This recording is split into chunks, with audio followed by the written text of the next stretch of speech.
that far. So that's why we need to do it. And we need to educate people as to why we need to do that. And we need to educate our congressmen. Or if they don't believe it, then we need to vote them out of office.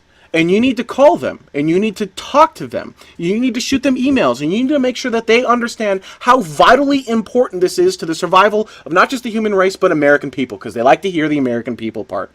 Make sure they understand that. And that's what I believe. See, you got me on my soapbox. Who did that? Was that Steve? Who got me on the soapbox? I think it was Steve who got me on the soapbox.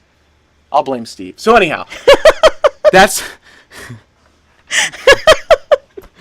Steve's being blamed. Yeah, exactly. Blamed in the chat room. So anyhow, that's... Sorry. That's why we're here. That's for those of you who haven't seen that. I'll close out the show with this. That's why we need to do it. I think I worry that most Americans don't care, or most Americans think that we have a lot more issues at home and a lot more issues with the war, that space doesn't matter. And we need to find some way, somehow, without using fear techniques, because, I think American people are just sick of the scare tactics. Mm-hmm. We need to find some way to convince a majority of people that this really is important, and this really will benefit not only them, but the rest of the world. And that we are at a tipping point. We are at a tipping point for space travel. And we're either going to be setting ourselves back 50 years or moving ourselves forward 50 years. And I absolutely hope that we make the right decision and we start moving forward as opposed to backward. That's my thing. Wow. Is that a good soundbite? Yeah. Fantastic. Yeah, that's I there's nothing I can say. That was awesome. We can't. No, Fox asked if we can drop everything. Absolutely not. We can't drop everything. You know what? There will always be issues. You will always have problems. Yeah, but the thing is, if we don't get off this planet, all of the rest of that crap doesn't matter. Exactly. Like, I'm sorry, but it doesn't. Yep, exactly. So we will always have issues.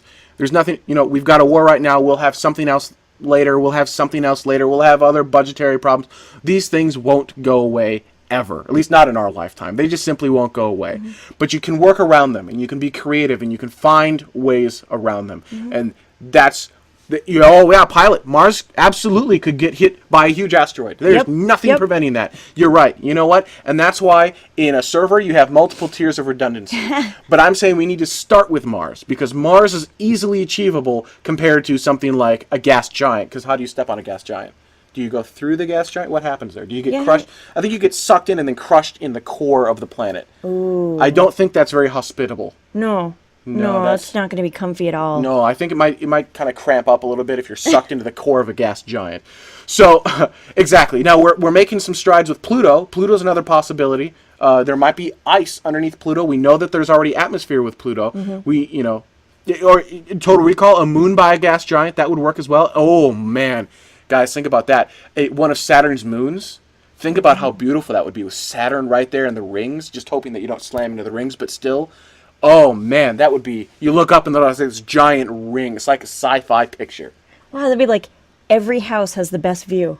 Exactly. It would just be... That would be cool. Or actually, it'd only be half the houses, because the houses on the other half would have like a view of nothing. Don't you move? Don't you? I don't know. I don't know what the rotation cycle of any of those is. Okay, right on. So anyhow, these are some of the reasons we need to get off this planet. This is why this vidcast is here, and I hope that you will help us any way you can. Part of what we need help with is obviously funding the SpaceVidcast so that we can get out there, get in front of more people by doing things like participating in the pick of the week, the Amazon pick of the week, by Brain Tonic is actually I picked Brain Tonic, that we're an affiliate with them. So anytime you purchase through that link, we get a little bit of kickback through them, and it's actually I picked them because I really like it. Yeah, I bought a case, and then I'm like, this is really good. So I became an affiliate. I probably shouldn't say this. I became an affiliate so I could get it for less money myself. Yes. Cheater. So anyhow, that's the show for this week. Next week we're going to try to bring on another guest. We're going to try to do it through Skype if everything works out. It's through new propulsion methods, nuclear propulsion methods, from someone working at NASA. So this will be an interesting conversation. So for sure. Obviously subject to change, as everything is. I'd like to thank everyone for watching this week, and I hope we'll see you next week.